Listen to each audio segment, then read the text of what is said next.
BJP EVM hack कर लेती है, वोट की चोरी करती है। चुनाव आयोग बीजेपी के साथ मिला हुआ है। नमस्कार, मैं डीके तिवारी आपका वेलकम करता हूं अपने चैनल जियो पल्स एनालिसिस पे।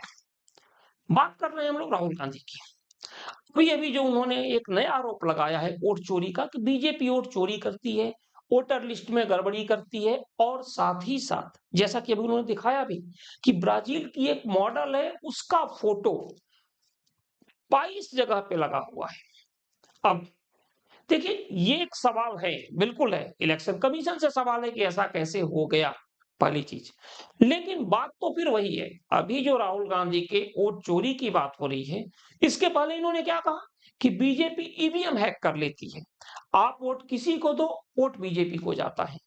तो बिल्कुल ये सवाल होगा कि अगर जो आदमी वोट चोरी कर सकता है, तो उसे ईवीएम हैक करने की क्या जरूरत है?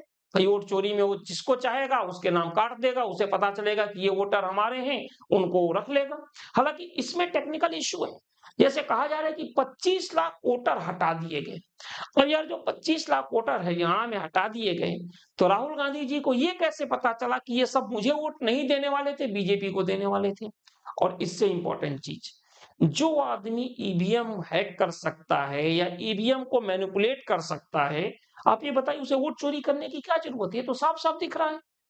इसका मतलब या तो आपका जो पहला आरोप है वो सही है, या फिर आपका ये आरोप सही है। दोनों एक दूसरे का अपोजिट है। आप खुद सोच लीजिए, कोई भी आदमी अगर ईवीएम को मैनिपुलेट कर सकता है, तो फिर इसे चिंदी काम में पड़ने की क्या जरूरत है कि ब्राजील से फोटो मंगाए, लगाए और फिर पकड़ा जाए? क्योंकि अगर राहुल गांधी जी की माने, चुनाव आयोग पर इसकी इतनी पकड़ है बीजेपी की, क्योंकि आप पुराने समय में जाइए, टीएन शेषन जब थे तो वो काफी पावरफुल थे। कांग्रेस ने ही उनकी एक तरह से पावर कम करने के लिए उसमें सिंगल बेंच में, मतलब एक सिंगल चुनाव आयुक्त थे, उनको हटा के 3 लोगों को किया था। शायद आपको याद हो, अगर मैं सही हूं तो ऐसा ही कुछ हुआ था। लेकिन अब क्या स्थिति है? अब एक बार फिर से चुनाव आयोग पर राहुल गांधी सवाल उठा रहे हैं। और बिल्कुल आप खुद सोच के देखिए ना, अगर हमारे पास ये सिस्टम है कि हम ईवीएम को मैनिपुलेट करेंगे, तो हमें वोट चोरी, वोटर लिस्ट में जाके ये सब मगजमारी में क्या जरूरत है पढ़ने की? और अगर हम इसमें पढ़ रहे हैं, तो इसका मतलब ये है कि राहुल गांधी का जो पहला आरोप था वो सही नहीं है। वैसे भी यार, ईवीएम के साथ तो होता है, ईवीएम जहां जीत गई वहां पर ये हो गया कि भाई चलो अपोजिशन की जीत हुई। अगर बीजेपी जीत गई तो ये कहा जाता है ईवीएम में सेटिंग हो गई।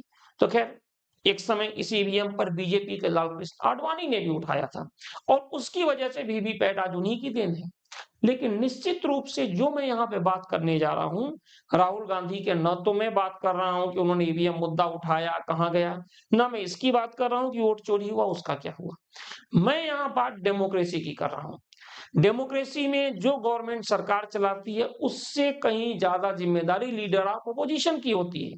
जिम्मेदारी से मेरा मतलब है, अगर वो कोई सवाल उठाता है तो वो जनता से सीधे कनेक्ट होना चाहिए, बिल्कुल। और किसी भी टाइप की धारणा जो लोगों में बन रही हो, उससे भी कनेक्ट होना चाहिए, सरकार के खिलाफ या सरकार के साथ। समय पर उसको सरकार का साथ भी देना चाहिए, और नो डाउट विपक्ष ने दिया ऑपरेशन सिंदूर में, सरकार का खिलाफ भी करना चाहिए। क्योंकि राष्ट्रद्रोह और राजद्रोह दोनों दो चीजें होती है। सरकार के खिलाफ होना राजद्रोह हो सकता है, लेकिन जरूरी नहीं कि वो राष्ट्रद्रोह हो। इसके भी मैं इस मामले में भी मैं मानता हूं कि विपक्ष को कई बार राजद्रोह को राष्ट्रद्रोह कहा जाता है। लेकिन विपक्ष की विश्वसनीयता पर जरूर सवाल उठेगा। एक बार उन्होंने कहा राफेल में घोटाला हुआ, फिर उन्होंने ये कहा कि भाई चौकीदार चोर है वाला, राफेल घोटाले को लेकर। फिर इसके बाद से पुलवामा को लेकर भी उन्होंने काफी क्वेश्चन उठाए थे। फिर ईवीएम को लेकर, फिर अभी उन्होंने वोट चोरी को लेकर, और फिर चुनाव आयोग को लेकर वो कह रहे हैं कि इसका जवाब प्राइम मिनिस्टर दे। हाँ, जवाब तो प्राइम मिनिस्टर से मांग सकते हैं, लेकिन सबसे पहले जवाब उनको चुनाव आयोग से मांगना चाहिए कि चुनाव आयोग को ये बताइए कि ऐसा क्यों हुआ। और बार बार जब भी कोई कानून पास होता है, आप सुप्रीम कोर्ट जाते हो, तो इस चीज को लेकर सुप्रीम कोर्ट क्यों नहीं जा रहे? देखिए, एक समस्या है, मैंने पिछली वीडियो में भी ये बात कही थी, कहीं न कहीं आज के जो नेता हैं, उनको एसी रूम की आदत पड़ गई है। पूरे साल अगर 5 साल की बात की जाए तो 4.5 साल तक एसी रूम में रहते हैं, 6 महीने के लिए बाहर निकलते हैं। बीजेपी इसकी अपवाद है। बीजेपी कंटिन्यूअस ग्राउंड पे काम करती है, साथ ही साथ उनका आरएसएस भी करता है। तो आप उस पार्टी से आसानी से नहीं लड़ सकते। और फिर आपको ये लगे कि हाँ भाई, आप दोष दे दो इलेक्शन कमीशन पे हारने के बाद। जैसे हमने कहा ना, एक विद्यार्थी है वो पास नहीं हो रहा है, तो ये नहीं देखेगा कि जो पेपर का लेवल था उस लेवल की मैंने तैयारी नहीं की। जैसे अपने राहुल गांधी, इनको लगता था चुनाव का जो लेवल है उतनी तैयारी नहीं की मैंने, बस एक जानवर का शकल पसंद नहीं है, एक जानवर पीले कलर का कपड़ा पहन के आया था, इस वजह से एक जानवर ने जो कॉपी चेक की मेरी, उस समय सुबह के 9 बज रहे थे, 11 बजे से पहले मैं पास नहीं होता। भाई ये सब एक्सक्यूज बंद कर दीजिए। आप जिस तरह स्टूडेंट एक बार फील करता है कि हाँ, मैं क्यों फेल हुआ, अगर वही चीज हो जाए फिर से आपके लिए, तो आप भी पास हो जाओगे। इन द सेंस, आप एक बार फिर से सरकार के अगेंस्ट सही चीज लेकर आओगे, और एक बार फिर से कांग्रेस ने इतने साल राज किया है, फिर आ सकती है। भाई देखिए, जो बेटर होगा वो आएगा, जो जनता के हितों की बात करेगा वो आएगा। तो निश्चित रूप से इन्हें सोचना पड़ेगा कि ये बातें तो सारी करते हैं, लेकिन जनता इसको क्यों नहीं समझ पा रही है। ये बात वही विश्वसनीयता की है।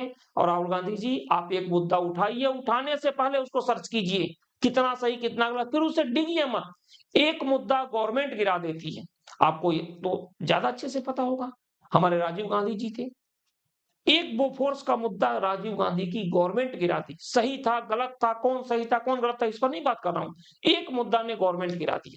तो राहुल गांधी जी, अगर एक मुद्दा को आप शुरू कीजिए और उस पर टिके रहिए, कि गवर्नमेंट गिर जाएगी। लेकिन एक बात और भी सही है, अगर आप सही नहीं हो तो गवर्नमेंट को कोई फर्क भी नहीं पड़ेगा, आपकी विश्वसनीयता भी दांव पे लग जाएगी। तो बार बार कभी ये मुद्दा कभी वो मुद्दा, फिर ये फिर वो, बार बार आपके मुद्दे उठते हैं, एक से दूसरे, दूसरे से तीसरे जंप करके जाने से काम नहीं चलेगा। आपकी जिम्मेदारी है, लीडर ऑफ पोजीशन हो आप, एलओपी जी से बोलते हैं। बस यही एक आपसे अपेक्षा है। धन्यवाद।